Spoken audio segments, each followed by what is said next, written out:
رسولوں کے اعمال اور اس کا 17 باب جو 34 آیات پر مشتمل ہے۔ پھر وہ امفپلس اور اپلونیا ہو کر تھسلنکے میں آئے، جہاں یہودیوں کا ایک عبادت خانہ تھا، اور پولس اپنے دستور کے موافق ان کے پاس گیا اور 3 سبتوں کو کتاب مقدس سے ان کے ساتھ بحث کی، اور اس کے معنی کھول کھول کر دلیلیں پیش کرتا تھا کہ مسیح کو دکھ اٹھانا اور مردوں میں سے جی اٹھنا ضرور تھا، اور یہی یسوع جس کی میں تمہیں خبر دیتا ہوں مسیح ہے۔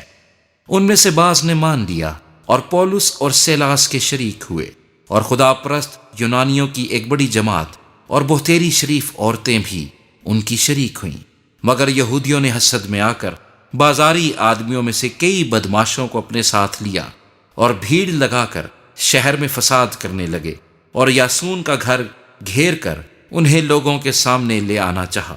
اور جب انہیں نہ پایا تو یاسون اور کئی اور بھائیوں کو شہر کے حاکموں کے پاس چلاتے ہوئے کھینچ لے گئے کہ وہ شخص جنہوں نے جہان کو باغی کر دیا یہاں بھی آئے ہیں، اور یاسون نے انہیں اپنے ہاں اتارا ہے، اور یہ سب کے سب کیسر کے احکام کی مخالفت کر کے کہتے ہیں کہ بادشاہ تو اور ہی ہے، یعنی یسوع۔ یہ سن کر عام لوگ اور شہر کے حاکم گھبرا گئے،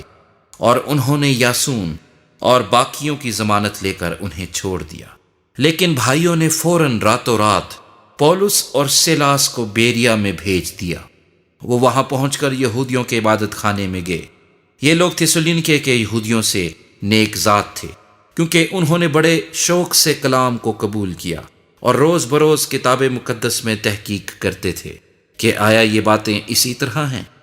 پس ان میں سے بہتیرے ایمان لائے، اور یونانیوں میں سے بھی بہت سی عزت دار عورتیں اور مرد ایمان لائے۔ جب تھسلنکے کے یہودیوں کو معلوم ہوا کہ پولس بیریا میں بھی خدا کا کلام سناتا ہے، تو وہاں بھی جا کر لوگوں کو ابھارا اور ان میں کھلبلی ڈالی۔ اس وقت بھائیوں نے فوراً پولس کو روانہ کیا کہ سمندر کے کنارے تک چلا جائے، لیکن سیلاس اور تیموتھیوس وہیں رہے، اور پولس کے راہبر اسے اتھینے تک لے گئے، اور سیلاس اور تیموتھیوس کے لیے یہ حکم لے کر روانہ ہوئے کہ جہاں تک ہو سکے جلد میرے پاس آؤ۔ جب پولس اتھینے میں ان کی راہ دیکھ رہا تھا تو شہر کو بتوں سے بھرا ہوا دیکھ کر اس کا جی جل گیا، اس لیے وہ عبادت خانے میں یہودی اور خدا پرستوں سے اور چوک میں جو ملتے تھے ان سے روز بحث کیا کرتا تھا،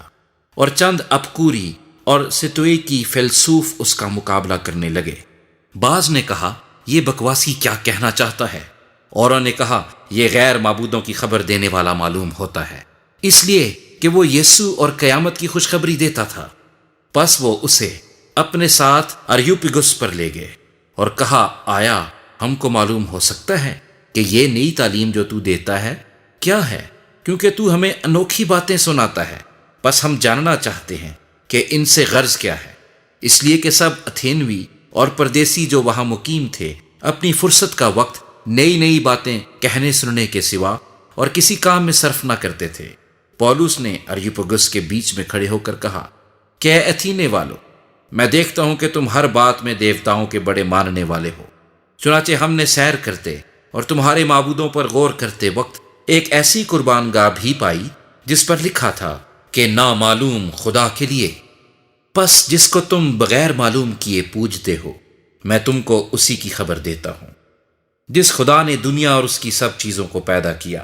وہ آسمان اور زمین کا مالک ہو کر ہاتھ کے بنائے ہوئے مندروں میں نہیں رہتا، نہ کسی چیز کا محتاج ہو کر آدمیوں کے ہاتھوں سے خدمت لیتا ہے،